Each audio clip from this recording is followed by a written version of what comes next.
This is Dr. Drew Hall with Neckwise Upper Cervical. Today I have Rob with us, and he's going to tell you his upper cervical chiropractic story. Take it away, Rob.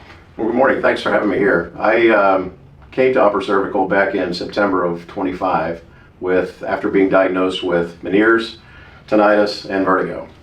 And my odyssey actually began almost 30 years ago. I went to my regular practitioner. She told me that I had a collapsed eustachian tube. She told me to take antihistamines and decongestants. I did that literally for almost 30 years, along with Afrin and nasal sprays and everything else I could come up with to try to keep my eustachian tube open.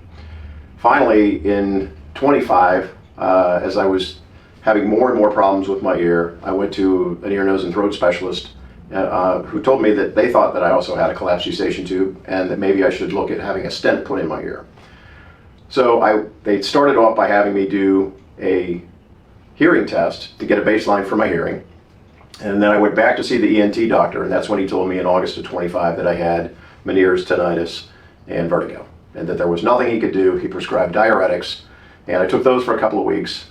And after 3 successive weeks of vertigo, including one bout that was 18 hours of vertigo, I decided I've got to seek my own treatment. So I started scouring the internet, and when you look at things like WebMD, Google, they say there are no cures for Meniere's. As I kept digging into it, I came across Dr. Hall. He looked familiar, and I couldn't figure out exactly why, and I contacted a friend of mine who had actually seen Dr. Hall for cluster headaches. He said, he's the guy, you need to go see him. So I made an appointment, I came in, we did the consultation, and sure enough, my atlas and axis were definitely out of shape. Dr. Hall said with confidence, there's no question I can help you get better. So we began treatments in September of 25. By October, by Halloween, I was starting to feel the effects of better sleep. My nasal passages were starting to open up, and I could tell things were going in the right direction. My neck was stubborn, and it did come out of place and would have to come back for several adjustments due to the fact that I'd had this condition for such a long period of time.